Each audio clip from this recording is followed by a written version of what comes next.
നിനക്ക് എന്നിട്ട് ആ സിനിമയെ പറ്റി തോന്നിയത് സിനിമ കണ്ടു കഴിഞ്ഞപ്പോൾ? എനിക്ക് അടിപൊളിയായിട്ട് തോന്നി. നല്ല അടിപൊളി സിനിമ. ഫസ്റ്റ് ഹാഫ് അടിപൊളിയായിട്ട് നമുക്ക് എൻഗേജിംഗ് ആയിട്ട് തോന്നി. പക്ഷേ ഇടയ്ക്ക് സെക്കൻഡ് ഹാഫ് തുടങ്ങിയപ്പോൾ ഇടയ്ക്ക് ഒരു കല്ലേടി വന്നു. എനിക്ക് തോന്നിയത് എനിക്ക് തോന്നിയ സംഭവം എന്ന് വെച്ച് കഴിഞ്ഞാല് ഇപ്പൊ തുടക്കത്തില് കുറെ അല്ല അങ്ങനെയല്ല, ഇപ്പൊ തുടക്കത്തില് 2 പേര് തമ്മിലുള്ള 3 പേര് തമ്മിലുള്ള കോൺവെർസേഷനിൽ കൂടെയാണ് സിനിമ ഇങ്ങനെ ബിൽഡ് ചെയ്ത് പോയിക്കൊണ്ടിരിക്കുന്നത്.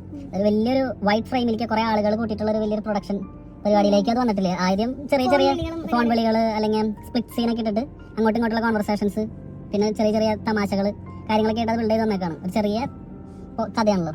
അപ്പൊ അതിനിങ്ങനെ ബിൽഡ് ചെയ്ത് വന്നിട്ട് അവസാനത്തേക്ക് എത്തുമ്പോൾ ഒരു വലിയ ബിഗ് പ്രൊഡക്ഷനാവും. കുറെ ആൾക്കാരും എനിക്ക് പക്കാ തോന്നിയത് ഒരു രാജസേനൻ പ്ലസ് പ്രിയദർശന്റെ പടമാണ്.